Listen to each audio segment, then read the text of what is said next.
del Santalum album, que es un árbol de la India, y el aroma tenue es porque es un aroma que no es ni de flores, ni de frutos, ni de raíces, es de madera. Entonces ellos preconizaban las tabletas de Santalum. Tauriscus. Los tauriscus son, no sé por qué no hay esto, Tosima de Coutinho.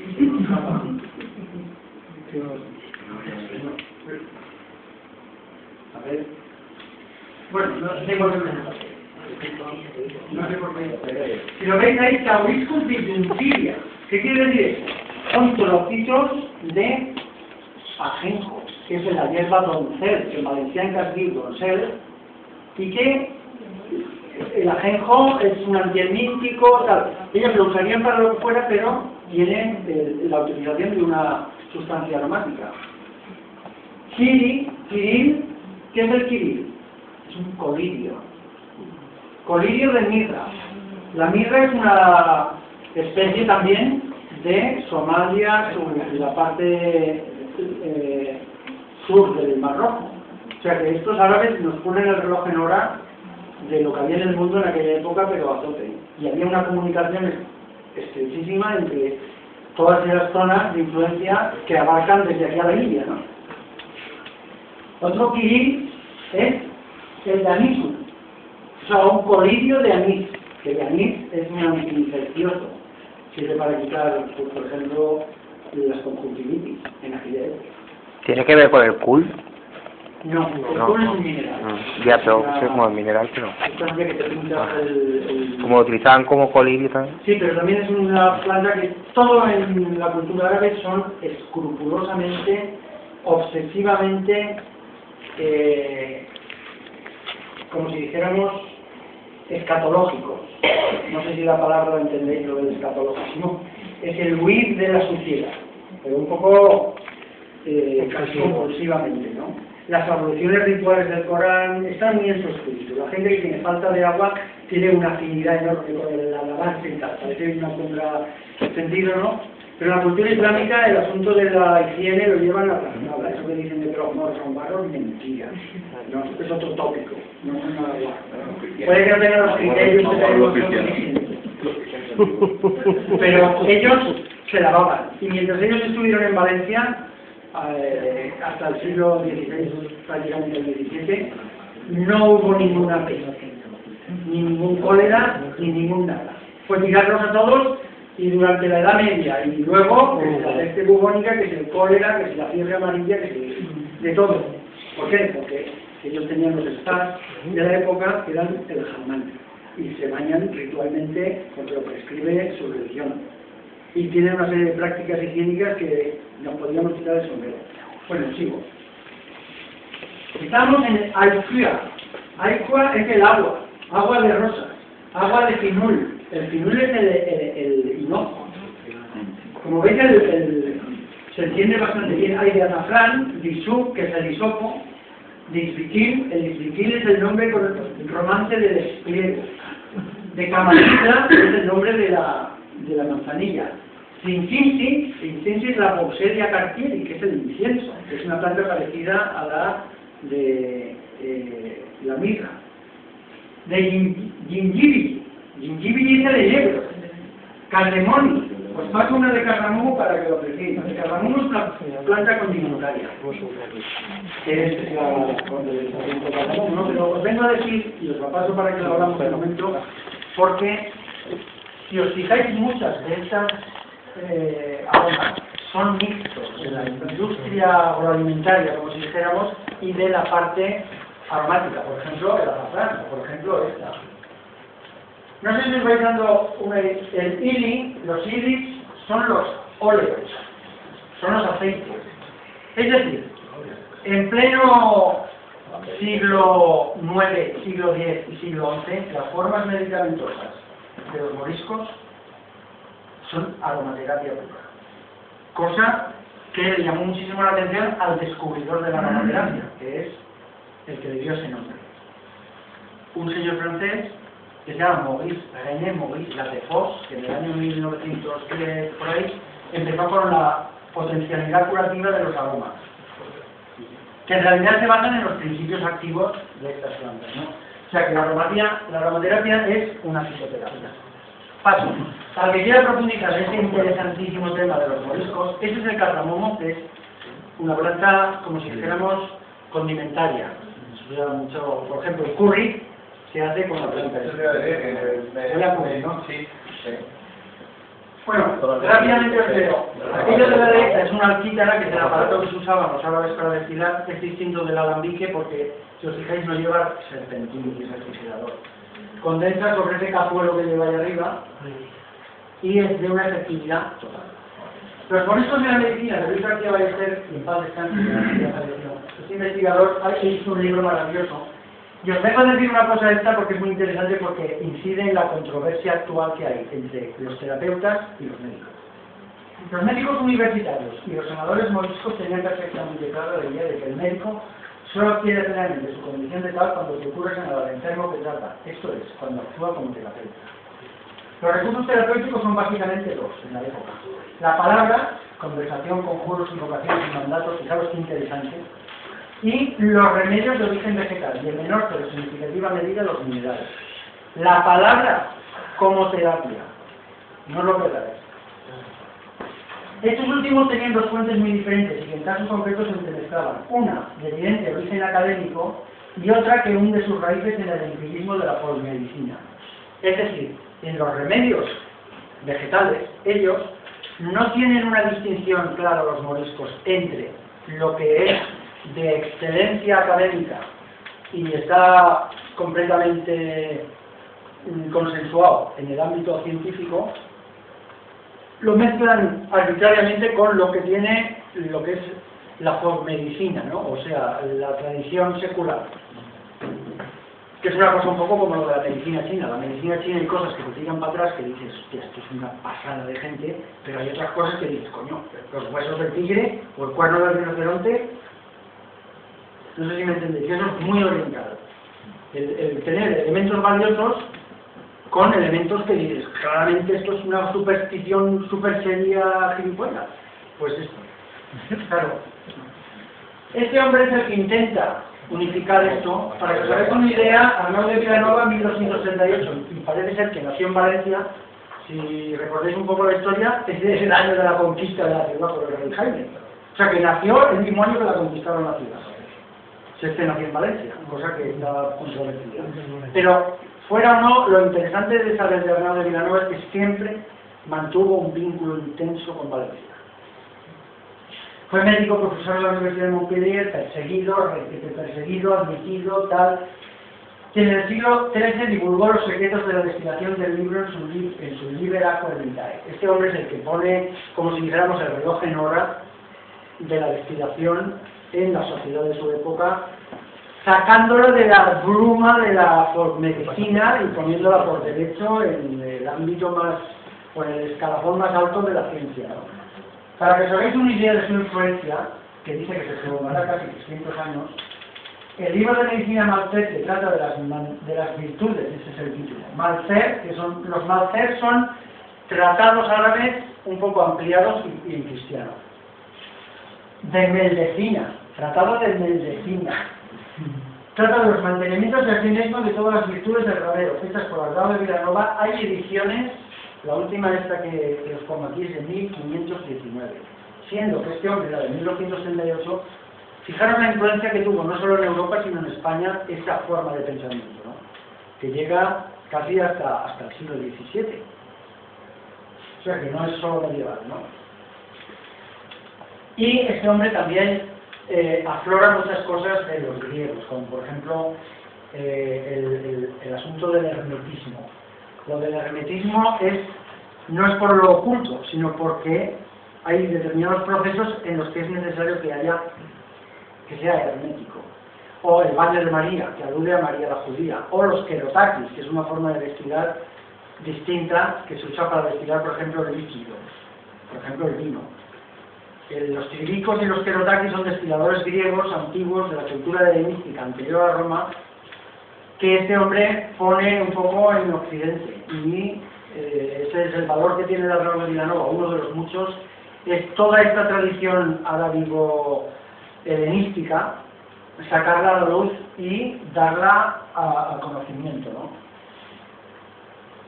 La jardinería de Valencia está, pues, sustentando todas estas actividades que se hacían en la alquería. Es decir, si quieres agua de rosas, tendrás que tener rosas. Y la única forma de tener rosas es cultivarlas. ¿Cuál es el lugar más idóneo para cultivar rosas? Un jardín. La rosa no se cultiva en un campo como una alcachofa, es algo más delicado. Entonces, esa distancia que hay entre los cultivos tradicionales o normales, que te hacen doblar el lomo, y esos otros cultivos que no tienen una utilidad nutricional, pero que tienen otras utilidades, ahí empieza a dibujarse un ámbito diferenciado del agricultor y del farmacólogo, ¿no? Que es el jardín de aromas, ¿no? Esta ciudad, que vemos retratada por este Galbraith en 1563, es un puro jardín, lleno de alquerías, jardincitos y historias, ¿no? Por ejemplo, el primer término, a un riesgo de hacer sombra de pongo, esta torre. La ciudad tiene unos llanos, el llano de Juárez, que está para allá, el llano de la Feria, que está aquí, el llano del Real. Le llaman el Real porque es el jardín del Real Alcázar. Todos estos llanos que hay ahora de Valencia están llenos de alquerías donde se realiza esta actividad. Esta actividad que es la de extraer principios activos de las plantas para uso doméstico o para uso higiénico o como queréis llamarlo, ¿no? Pero que continúa una tradición a partir de la entrada de los cristianos. Concretamente este del llano de la Feria. Aquí hay una torre y un convento. Bueno, un convento no había una alquería árabe que era la alquería del rey Lobo. No sé si habéis oído hablar del rey Lobo del Andaluz. Bueno, este era una persona maravillosa. Sarca al Andaluz es la marca media. No sé si os acordáis de Tolkien que hablaban de la marca superior de Rohan y todo ese rollo, pues aquí estábamos. La marca superior del Andaluz era Barbastro, Tortosa, Lérida, hasta Zaragoza. Sarca al Andaluz era la marca media, que era lo que es Castilla-La Mancha y Valencia, Alicante, Denia y tal y cual, Murcia, y al Andaluz solo, sin nada, esto era Andalucía. Entonces, esos tres niveles que se emancipan del califato, hubo un rey que intentó unificarlo también por esta época, a principios de los años 1000, ¿no? Que es el rey Lobo de Al-Ándalus, que parece ser que no era de origen árabe, sino que era de origen aún visigótico. Que este hombre tendrá una influencia enorme en el destino de los árabes y que edificó en Valencia, que era su ciudad favorita, una alquería principesca alucinante, que era la Zairía. Esta Zairía, el rey Jaime, cuando la conquista, se la regala a un obispo, el obispo de Narbona. Pero luego se arrepiente, se la pide al arzobispo para regalársela a su querida. ¿Quién era su querida? Pues era una dama navarra, de origen de linaje navarro, que decide demandar al rey porque le ha hecho 2 chiquillos, le ha dado palabra de casarse con ella, pero no se ha casado. Porque dice que tiene letra. El conquerido. Y esta se va al Papa, pues es una historia, de verdad, la historia supera la historia. Esta mujer se va al Papa a quejarse, y cuando vuelve de quejarse del Papa, la cogen los piratas berberiscos, se la llevan a Berbería. Va Pedro Nolasco, San Pedro Nolasco, la ve y dice, hostia, María Gil de Vidaurre, la dama más guapa de España, aquí. Y estaba tapada allí la pobrecita, y dijo, oye, también me llevo a esta esclava. Los moros no sabían que era una de las damas más bellas de Europa y además más potentes indias.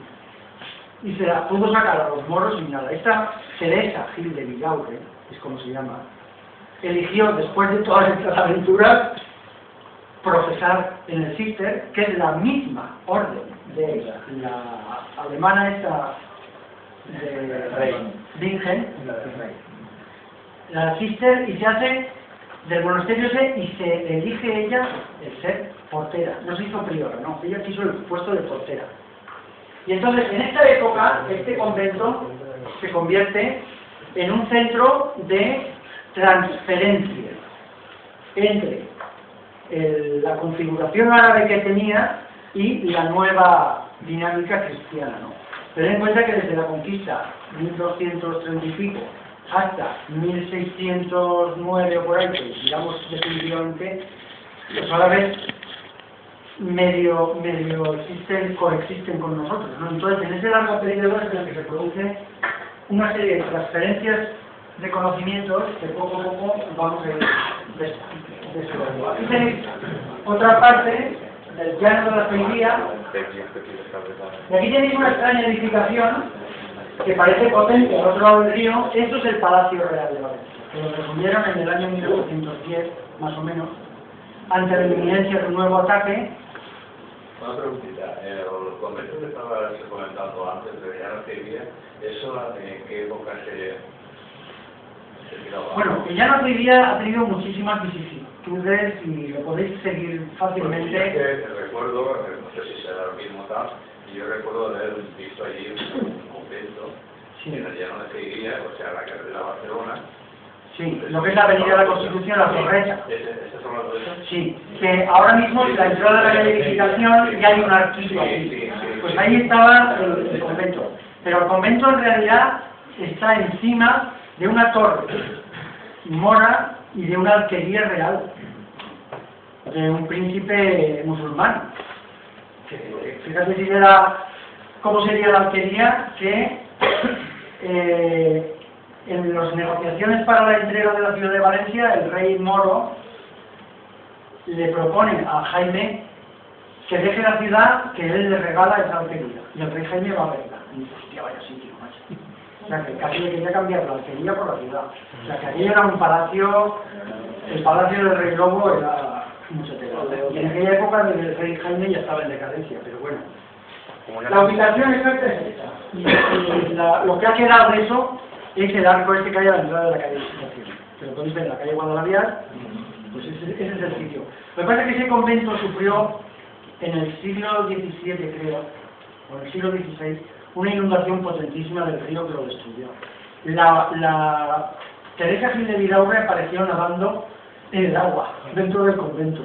Y entonces cuando se dieron cuenta de que no solo no había tenido lepra, sino que estaba incorrupta, la volvieron a enterrar. Luego hubo otra riada en la que también la tuvieron que volver a sacar y seguía incorrupta. Y a última hora, en la última riada esta del siglo XVII, las monjas cogieron, se fueron de allí y se la trajeron a Benaguasil, que es donde estaba el convento de Gracia Dei. El convento del Cister Gracia Dei está en Benaguasil. Y se llevaron a la Gil de Vidaurre esta y a sus hijos, las monjas, que están allí y siguen corruptas. ¿Sí? Lo podéis ir a ver. Lo que pasa es que es un convento muy modesto que no tiene la apariencia de los conventos reales, ¿no? Pero las monjitas están allí en Benaguasil, las podéis ir a ver, veis porque son súper amables. Y a la Teresa Gil de Vidaurre lo mismo. Esta mujer favoreció mucho la transferencia esta que os aludo de contacto, porque era una persona abierta y tal al mundo y a todo, ¿no? Es una verdadera dama, que además pone en evidencia una cosa que es interesantísima, y es la influencia navarra en Valencia. Siempre la ha tenido. O sea, el reino de Navarra intentó salir por el Turia desde Albarracín, que era navarro, era un enclave navarro, entre Castilla y Aragón. Bueno, eso es otro tema. Bueno, pongo esto para que os hagáis una idea de cómo era la ciudad de Valencia, ya no en el siglo XVI, sino en el siglo XIX. Y constatemos lo poco que había cambiado en 3 siglos. Es decir, el gran cambio de Valencia es desde finales del XIX a ahora. Durante siglos y siglos y siglos se ha mantenido más o menos como estamos. Bueno, a la salida esta de las Torres de Serranos, por la calle Sagunto, había el primer jardín botánico que se hizo en la época de Juan Plaza, siglo XVI, que estaba donde ahora está la iglesia de San Lázaro, y se llamaba la Huerta de San Lázaro. Y tiene un poco que ver con esas dos utilidades: plantas medicinales y plantas ornamentales para la iglesia y para el culto. O sea, aquí en Valencia hay un predicamento de adornar los acontecimientos religiosos con flores y con aromas tremendo. ¿De dónde ha salido?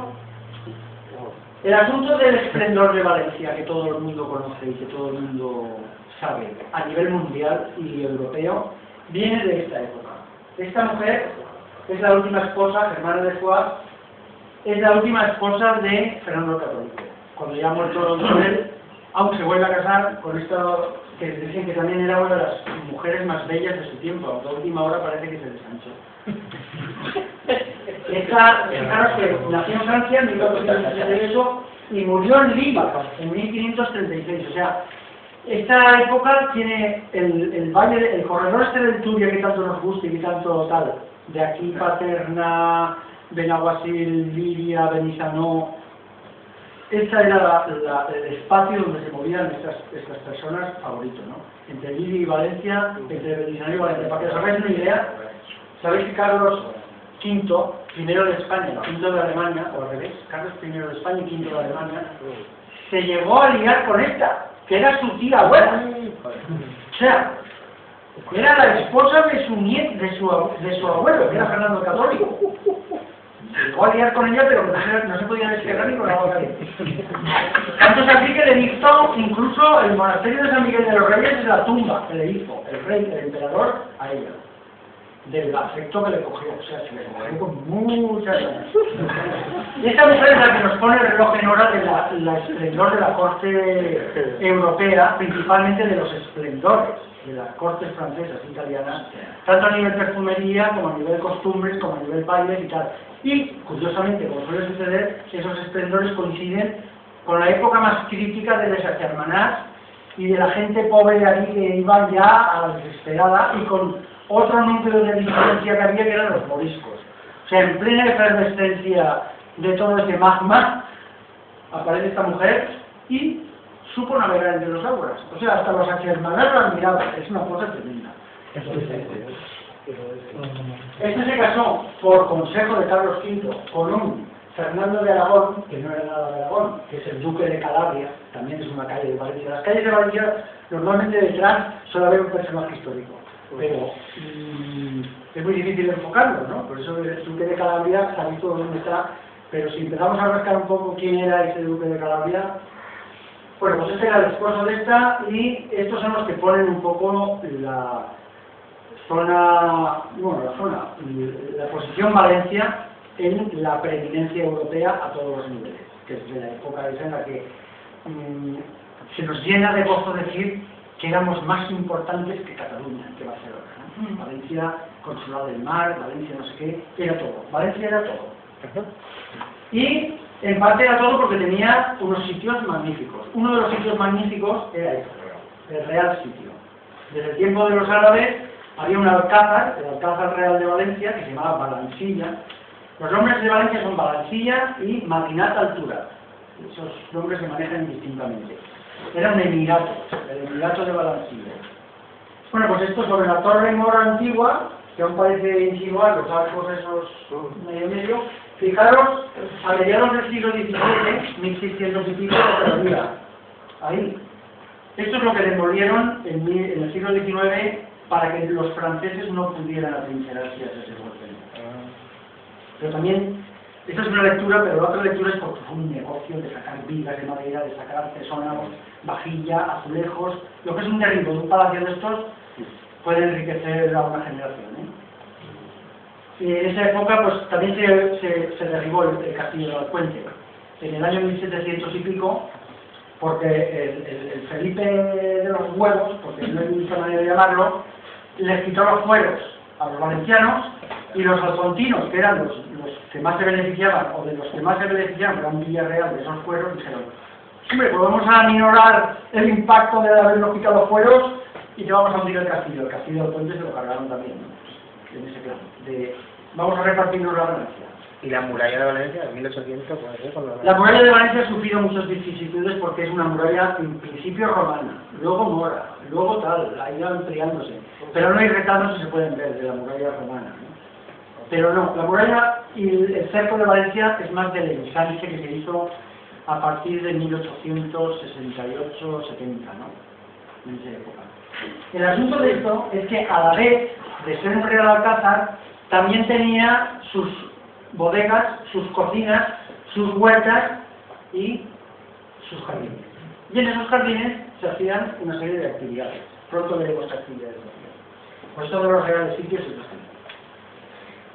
Hay un texto que es un poco, no sé cómo estamos de hora. A ver, un voluntario. Vamos bien, vamos bien. Pronto. ¿Aquí hay alguien que sepa leer bien, que tenga buena dicción y que además tenga una voz bonita? No, es muy interesante lo que está diciendo. O sea, que lea yo.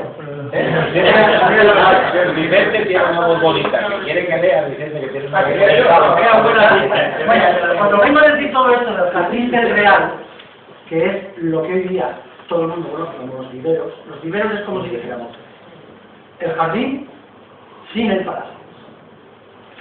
El palacio se lo fumaron, pero el jardín más o menos lo dejaron donde está, ¿no? ¿Qué había en ese jardín? Pues hay una persona que es María Teresa Santa María, de la cual me descubro, porque ha hecho una labor de investigación. 2 palabras, brutal, y esta mujer lo tiene claro. A ver si lo podemos sacar. No, esto no es. A ver. Es que esto no sé cómo sacarlo. No. Esto es una especie de información que hay encriptada aquí. Yo en mi ordenador la puedo sacar, pero aquí no sé cómo sacarla.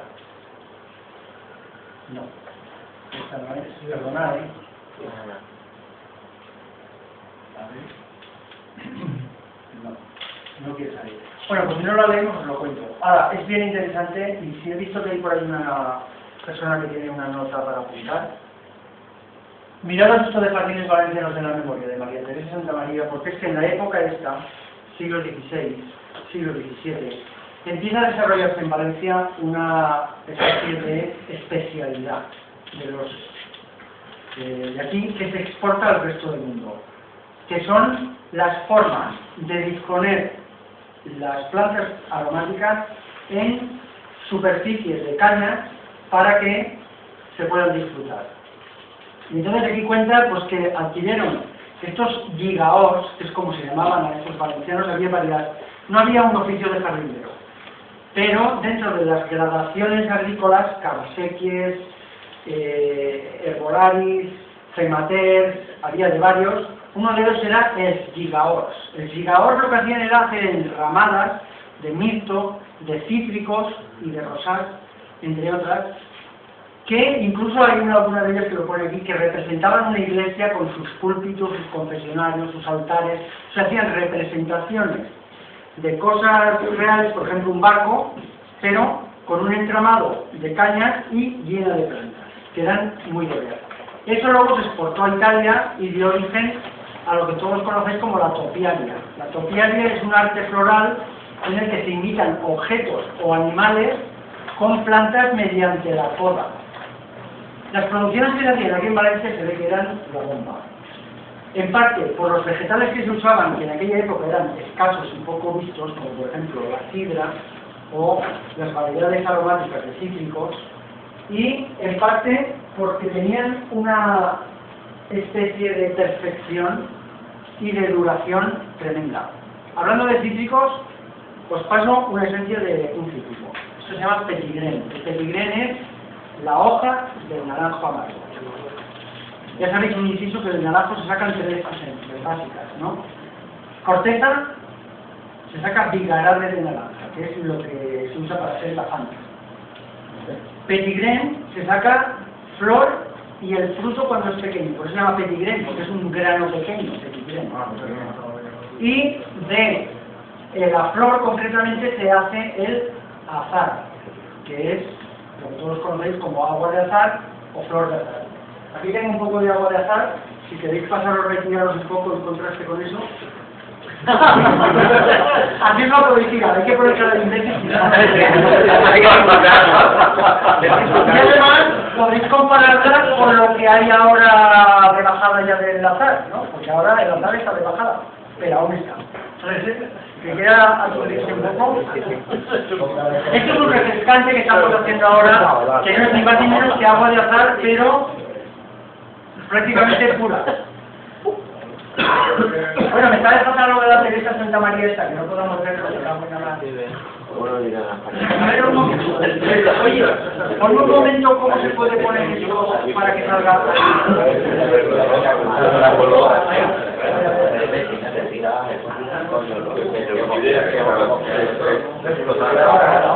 Ahora. Ahí va. Ahí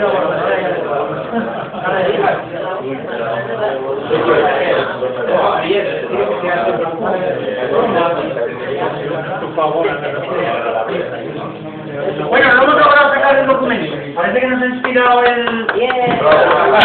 Bueno, es un poco larguillo, pero es tan interesante que no merece la pena.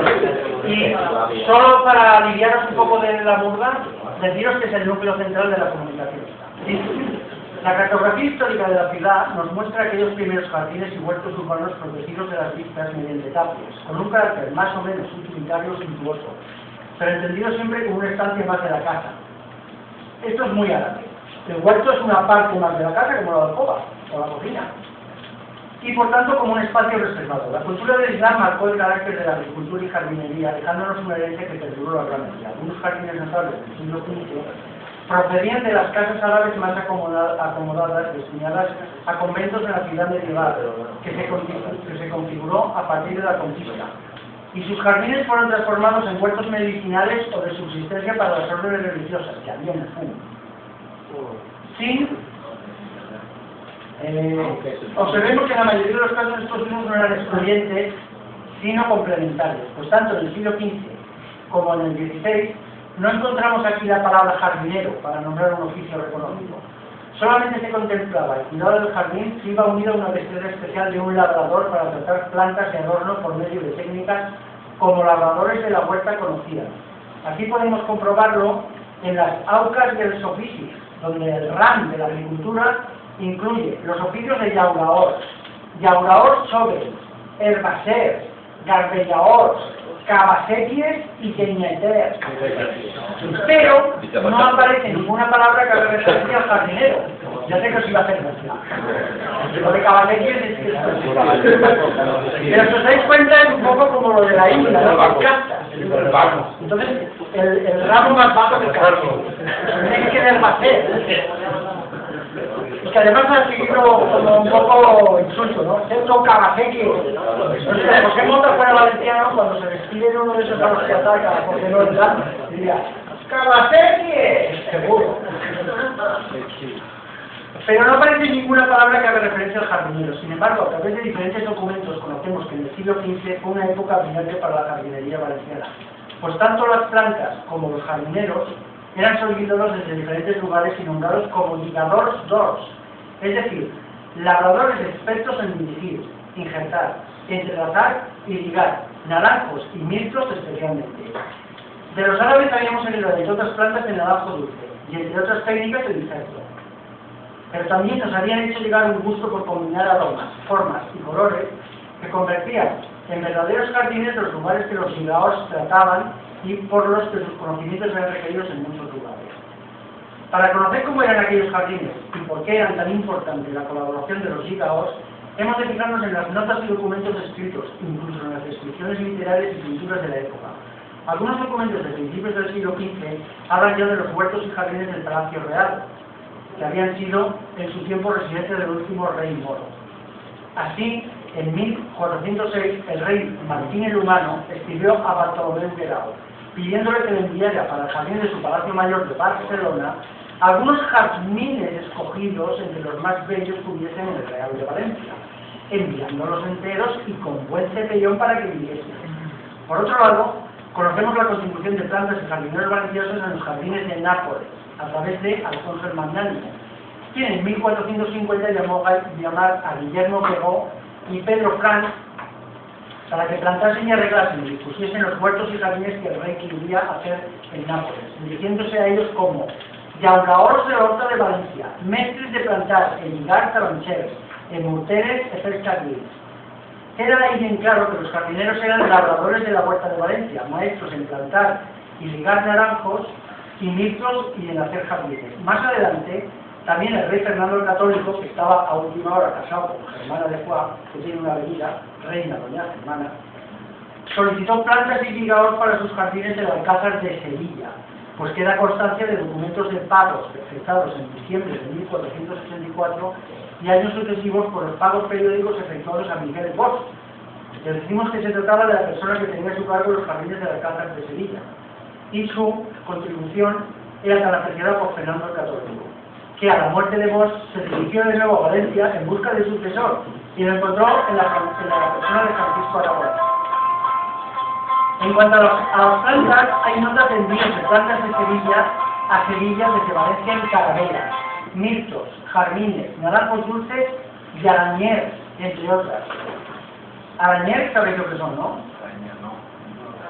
Son el Prunus espinosa, que es el endrino. También se llama arañuelo, que se puede sacar el patarán, pero también es una planta muy... es una pirolita pequeñita que ahora se ha puesto de moda para hacer cosas al horno. O sea, haces un pollo al horno y le metes unas pirolitas de endrino que te lo moja a la bolsita. Sigo. El esplendor e influencia de los jardines del Real aumentó durante el siglo XVI, pues Felipe II hizo mandar naranjos y limoneros y otros frutales del Real a Aranjuez en 1560, pero además en años sucesivos se mandaron 6.000 plantas más, por lo que podemos reafirmar la procedencia valenciana de gran parte de las plantas de los jardines de Aranjuez, como ya lo había sido de los jardines napolitanos y de los de Alcázar y de Sevilla. Dejando constancia de que el Real servía entonces como ejemplo a otros jardines como vivero de abastecimiento y como cantera de jardineros. Esto se acaba, ¿eh?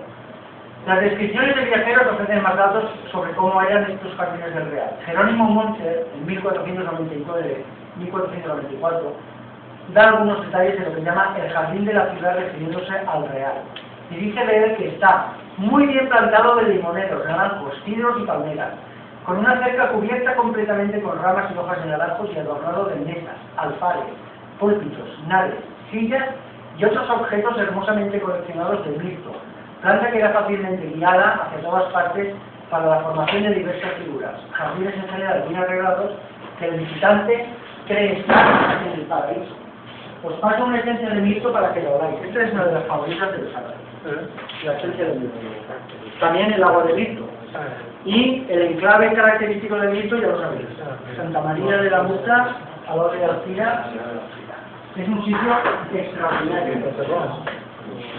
Bueno, podría seguir con esto, no queda mucho, pero yo creo que ya nos hemos hecho una idea del porqué de la preeminencia que tuvo Valencia en la jardinería del Renacimiento, ¿no?, en toda Europa. Primero, por la calidad de las plantas, y segundo, porque los que las manejaban, los jardineros, eran buenísimos. A ver si aquí entre líneas podemos ver algo más. No, el endrino no tiene sentido. Bueno, aquí hay muchas más cosas. Yo os recomiendo de verdad que si tenéis un rato veáis el asunto este de María Teresa Santa María, porque es interesantísimo.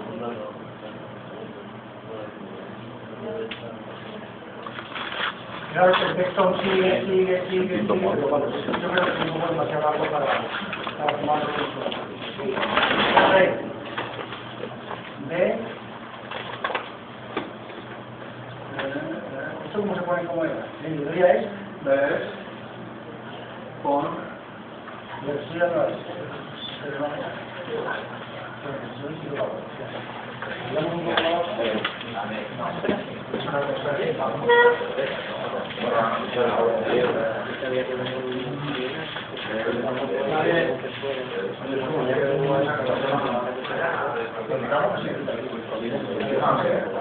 Bueno, seguimos con el rápidamente.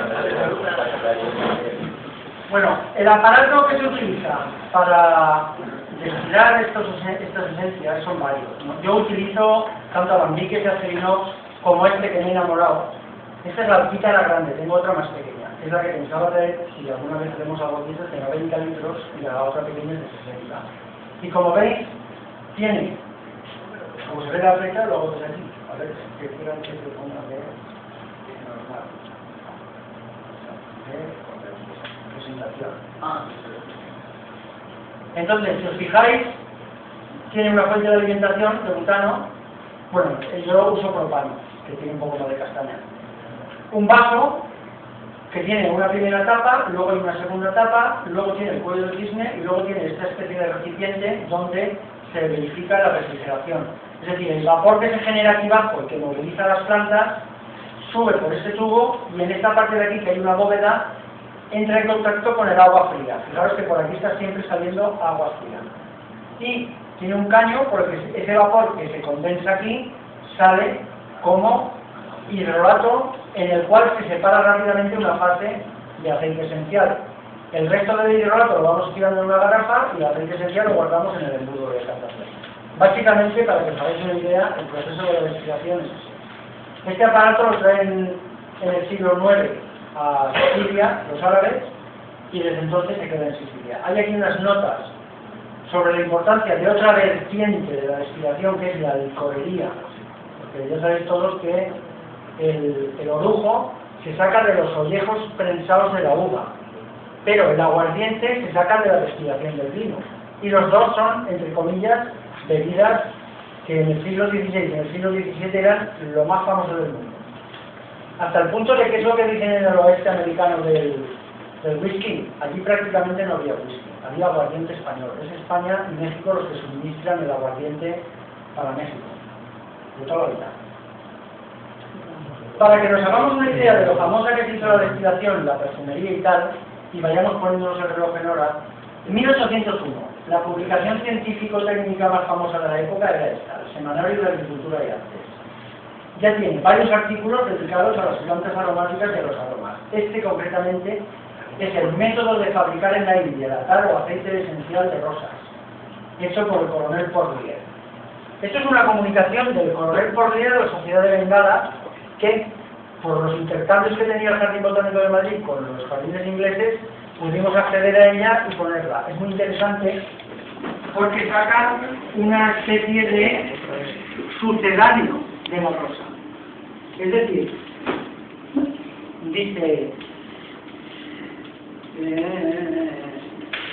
bueno, no sé dónde estará, pero dice este hombre que se falsea la rosa con una sustancia, una planta desconocida. La planta desconocida es la palma rosa. Bueno, paso para que veáis hasta qué punto puede tener un aroma de rosa o no. Esta no es de mi empresa, esta es de otra. Bueno, de todas formas, también nos ha abierto así, entre comillas, que las tipologías que hemos traído esenciales, todas no las destilamos nosotros. El sándalo blanco no lo destilamos. El cardamomo tampoco. Es decir, hay unas que las compramos siempre a destiladores y otras que las destilamos nosotros mismos. Bueno, esto es un alambique. No sé si veis la diferencia entre una alquítara que era más tal y un alambique de campo. Este es un alambique de campo que lo traemos aquí porque de esa época, del siglo XIX, aún perduraban estas historias que son desde los moros. Y este es el destilador usual de la campiña española. Igual que hay un destilador usual de la campiña francesa, que es un poco diferente. Si veis las partes, es el vaso destilador con su tapa, tiene la tapa unida con unas grapas y una junta de arcilla. Aquí sí que tenemos un serpentín que está refrigerado en esta balsa, y ahora por delante vemos que tiene un horno, que es el que da fuego, sale el humo por detrás, y un vaso florentino donde se separa el aceite esencial que sobrenada el agua, que tiene un peso específico menor no, y flota como el aceite de oliva. Y fijaros si es antigua esta instalación, que esta es una foto de los años 80 de la empresa de Granada que trabajamos con ella. El operario recoge el aceite esencial del florentino que es abierto con una lata. Se lo coge así y lo va separando. Eso para que veáis que, tanto para bien como para mal, España evoluciona un poco en el mundo de los aceites esenciales. Esta es la planta que se destilaba en este vapor, que es la salvia lavandulifolia, la salvia española. Si queréis os paso una para que veáis cómo huele la salvia.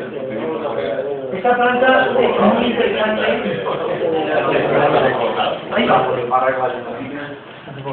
Es la salvia española. Es una de las plantas más exportadas y conocidas de la vegetación autóctona española, y es muy bonita. Aquí en el Valle del Río va y se ve. Bueno, hay otro tipo de jardines. Ya hemos comentado muy de pasada que en Valencia había un jardín botánico de la Universidad de Valencia en el siglo XVI, en la huerta de San Lázaro, la calle San Luis. Luego hubo otro al lado, pero unos y otros desaparecieron. Y en el siglo XIX la Sociedad Económica de Amigos del País y la Universidad de Valencia son los que deciden hacer el Jardín Botánico. Ese Jardín Botánico de Valencia tuvo una serie de avatares extraordinarios, nunca se ha dedicado mayoritariamente a los aromas, ha pasado. Se ha dedicado, por ejemplo, más a las plantas pintorias que a los aromas. El creador del jardín fue Vicente Alfonso Lorente Asensio, un botánico de primera línea, de la época de Cabanilles. Lo que pasa que eran de polaridades opuestas. O sea, Cabanilles y este no se podían ver, sobre todo por parte de Cabanilles, que pensaban que este era un planeta. Y este era un tío que tenía una cabeza amueblada, pero brutal. Para que os hagáis una idea, otra calle de Valencia que se llama Arzobispo Fabián y Fuero, ese arzobispo Fabián y Fuero era un arzobispo valenciano que había sido obispo en la Puebla de Los Ángeles, México, y que tenía en el Puig de Santa María un huerto del obispado al que empezó a llevar plantas americanas que le enviaron de América. Lo cual a Cabanilles se ponía de los nervios porque él quería manejarlo todo, y viajeros extranjeros habían llegado aquí, habían visto aquí el aguacate, la papaya, la misma azulete, el cacahuete, ese cacahuete de la horta valenciana. Todo eso lo había traído Lorente ya de México y de América, y estaba aquí en el Jardín del Obispo en tiempos de Cabanilles, en plena flor, ¿no? Os lo vengo a decir porque hay muchas iniciativas y muchas historias, muchas mitificaciones falseadas. Lorente fue uno de los que defendió el Jardín Botánico de los franceses. Porque aquí, no sé si os recordáis que Moncey, el general Moncey, francés, vino en 1808 a conquistar la ciudad y se encontró a la ciudad trincherada que se defendía a tiros. Este era el capitán de la milicia universitaria que se trincheró en el Jardín Botánico y que hostigó tanto a los franceses que incluso cuando llegó el sustituto de Moncey, que fue el general Suchet, el mariscal Suchet, duque de la Albufera, que vino en 1812, y ese sí que conquistó Valencia, este lo metió en la cárcel para tirarlo a Francia y fusilarlo. Pero en el ejército francés venía este hombre, Léon Dufour, que era médico militar. Fijaros, 1780 a 1865, uno de los personajes científicos y botánicos más longevos del siglo XIX, ¿no? Este conoció desde las fragatas con cañones hasta los ferrocarriles, o sea, lo conoció todo. Este se hace súper amigo. Primero pide alojarse en casa del médico, que Lorente. Luego pide que lo liberen para que tiene que trabajar con él. Luego, con el rollo de que la bandera francesa tiene el color azul y que él, bloqueo francés, impide que traigan azulete de México, convoyan al general Suchet para que financie un pequeño arreglo del jardín que han destruido y pongan en marcha un programa de pintar con azulete hecho aquí en Valencia, cosa que no se había hecho nunca en Europa. El general francés, que era mariscal, coge una sábana de su gabinete y se la tira a la cara para decirle, bueno, me pintáis esta sábana. 2 meses después le vuelven con la manta pintada, ¿no? Con la sábana pintada de azul. El francés se quedó, hostia, es que habían conseguido criar la planta, sacar el principio activo y pintar por primera vez en Europa con azulete. Claro, el azulete, detrás de eso hay una economía brutal. Claro, con el bloqueo de los ingleses impedía, por ejemplo, el tinte de azul y el tinte de rojo para una de las industrias potentes valencianas, que era la seda. La seda, como todos sabéis, la seda no tiene color. Entonces, os vengo a decir todo este rollo porque el Jardín Botánico de Valencia se ha dedicado más a los tintes, por ejemplo, que a los aromas. Pero la cosa cambia. ¿Cuándo cambia? En 1843, este señor, que se llamaba José Piscuete y Londay, otra calle de Valencia, médico, se le ocurre que el jardín no puede seguir así, porque el jardín, por ejemplo, de Valencia, cuando llegó en 1815, Fernando VII en una visita, era un patatán. O sea, no había nada. La obra de Lorente, que era una cosa preciosa, estaba hecha por él. Y es este hombre que se va a encargar de hacerlo con un colega suyo. Busca a un tipo que se llama Félix Robillar, que es del École des Plantes de París. Un tío botánico, inteligente, práctico, de tal manera que este Félix Robillar, formado en el Jardín de Plantas de París en 1843, sustituyen la organización del método de plantar que tenían, que era de Linneo, por otra, y reciben importantes recursos y plantaciones para la construcción, entre ellas de una especie de, ¿cómo se llama eso? El jardín de las Hespérides, que es lo que hicieron luego los jesuitas, que no sé cómo está ahora porque con detalles tampoco los calza. Pero el jardín de las Hespérides trataba de reunir todo esto que hemos dicho y que muy poca gente conoce. ¿Quién ha visto una sidra? ¿Quién sabe la diferencia entre la sidra y la lima? ¿Quién sabe la diferencia entre una lima y un limón? ¿Quién sabe lo que es la bergamota? ¿Quién sabe lo que es la naranja bordes y que la sabemos todos? Pero las variedades de naranjos, aromáticos, comestibles, industriales, todo eso se hizo en una especie de jardín de las Hespérides, ¿no? Estos no solo acometen el jardín de las Hespérides, estos acometen todo lo que se pone posible. Para que os hagáis una idea, este Robillat, que había nacido en 1812 en Almeri, se viene y se instala en la Malvarrosa. Se compra un pedazo de la Marjal, y os pongo esta foto para que veáis que era un hombre muy familiar, aunque su mujer inicial había muerto, se casa con una de Bosós, del Valle de Arán, la hace valenciana y se reproduce aquí pues, como la mangosta. Y no solo es el mejor jardinero del Jardín Botánico de Valencia, que sigue de renombre, sino que compra el Orbe Misteri en esta zona de aquí, que actualmente se llama la Malvarrosa, porque en ese Orbe Misteri, que estaba medio inundado, deseca la Marjal plantando geranio del Cabo, o geranio malvarrosa. De ahí viene el nombre de Malvarrosa. Y no solo planta ese geranio para desecar la Marjal, sino que utiliza ese geranio para perfumar polvos de arroz, que en Valencia son baratos, con lo cual hace polvos de aromáticos, empieza a hacer colonias, empieza a hacer perfumes, empieza a hacer jabones, y se hace una industria brutal, no para brutal. O sea, la primera industria aromática de Europa y una de las primeras del mundo surgió en Valencia, en el último tercio del siglo XIX, y se llamaba Robillat.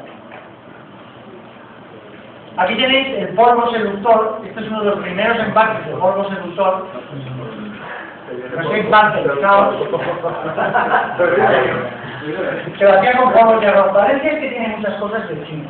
Por ejemplo, la plata, por ejemplo, el papel, por ejemplo, las grasas, por ejemplo, el arroz. Entonces es fascinante el asunto, pero bueno. Los polvos de arroz son lo que usaban las damas del 19 para empolvarse la nariz. Y además tenían un poco de ropa. Este hombre hacía las dos cosas, el polvo y el ropa. Para que veáis que aquí tiene todas las estrellas, o todas las, ¿cómo se dice esto?, medallas de honor que ha obtenido en las mejores exposiciones de Europa y de América. Exposición de París de 1868, exposición de Londres de 1870, contacto con Eugène Rimmel, que es el máximo perfumista de la época, y claro, pone a Valencia, porque este hombre, aparte de ser francés, él pensaba que todo debía revertir en beneficio de Valencia. Se hizo valenciano, eso que suele pasar a veces que es desde fuera, se fa més que el que es de así. Pues este se hizo más del que los que eran de así. Pide las armas de la ciudad de Valencia para sus cosas, que luego las pedirá otro también, y siempre está con el rollo folclórico de Valencia. Esta es una foto de él ya muy mayor. La recolección de nardos para la fabricación de perfumes en la playa de los Navarros. Estos son documentos históricos porque hace poco se celebró el centenario y han logrado cosas de él por medio de la familia Candive.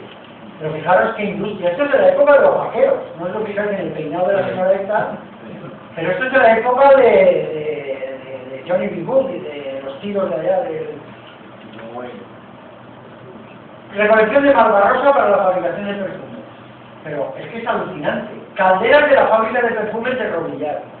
O sea, ¿cómo podemos ignorar este pasado? Una cosa increíble, por lo ignoramos, pero muy ignorado.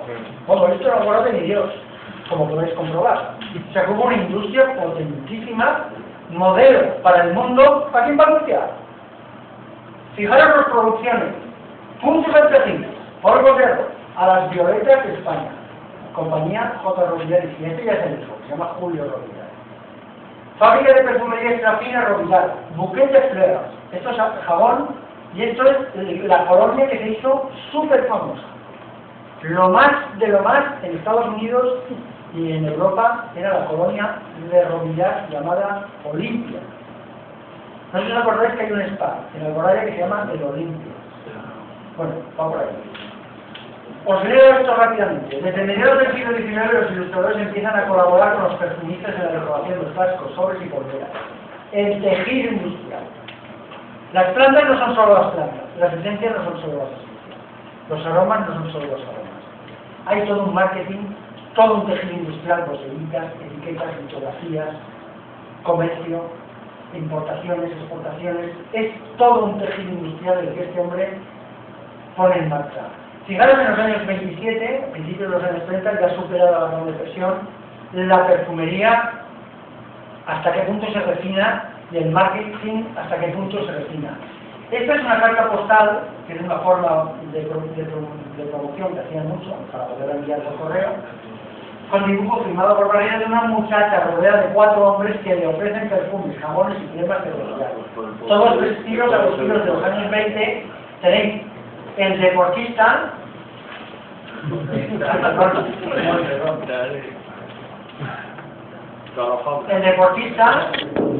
el burgués, el casi rico noble, el seductor, no sé, esto es encantador. El año 1932, 5 años antes, ya acusan recibo de una nueva corriente emergente en el arte, el modernismo. Esta no tiene nada que ver con la siguiente, que es puramente modernista, en crisis, con ese conceptualismo tan depurado, ¿no? Catálogo del año 1932 de la Casa Robillar de Valencia, establecida como la primera fábrica de esencias establecida en España. Consta de 12 páginas, más las tapas. Os tengo que decir una cosa, este Robillar no solo tenía una fábrica de esencias y una empresa de este tipo, también tenía una división de jardinería, que es la responsable de la jardinería del ensanche de Valencia y de los viveros de Valencia. Las casuarinas, las tipuanas, las jacarandas, todo eso, las típicas y tipiquísimas araucarias que veis por la Safor y en las puertas de Valencia, que es ese pinito que es de la flora silense, ¿no? Todo esto lo trae. Este tipo tiene un impacto en Valencia brutal. Y ha pasado más o menos desconocido hasta nada, hasta hace poco tiempo, ¿no? Para que os hagáis una idea, este de la derecha este está en el Anuario Estadístico de la República Española del año 1934. Y aún trae una especie de cartelón antiguo de Robillar. O sea, simultanea lo muy innovador, como es el modernista que os enseñaba antes, con este que es un clasicón, que aún está con las medallas de oro de las exposiciones, el escudo de Valencia, la fallera. Y aquí no se ve bien, pero se insinúa un alambique. Y la ISO de la época. ¿Sabéis lo que es la ISO, no? La norma ISO.